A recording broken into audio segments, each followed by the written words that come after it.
দেখুন, তৃণমূলের এটা রেসিপি, এই করে একদিন দোকান চলেছে।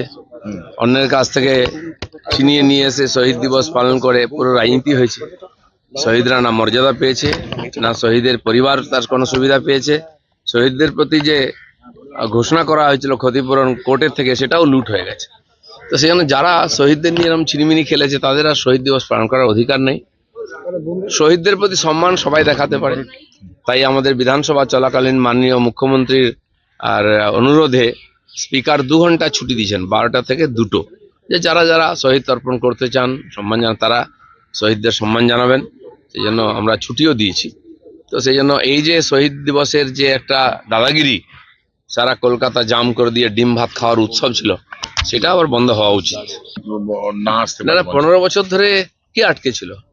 আপনি ওদের নিয়ে অনেক ঢং করেছেন, তাদেরকে ডায়াসে তুলে সিম্প্যাথি অর্জন করে ইলেকশন জিতেছেন। ওদের জন্য কিচ্ছু করেননি।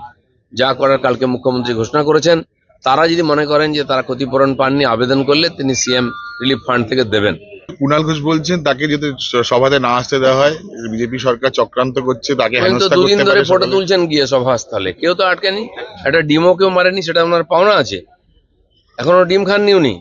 ফালতু গল্প বন্ধ করুন, লোকজন থাকলে আনুন। কেউ আসবে না, বলুন যে কাউকে আসতে দেওয়া হলো না। কে কাকে আটকেছে?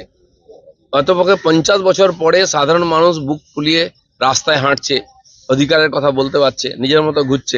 আপনারাও ঘুরে বেড়াচ্ছেন। তা আপনাদের সঙ্গে লোক না থাকে, আমরা কি লোক পাঠিয়ে দেবো?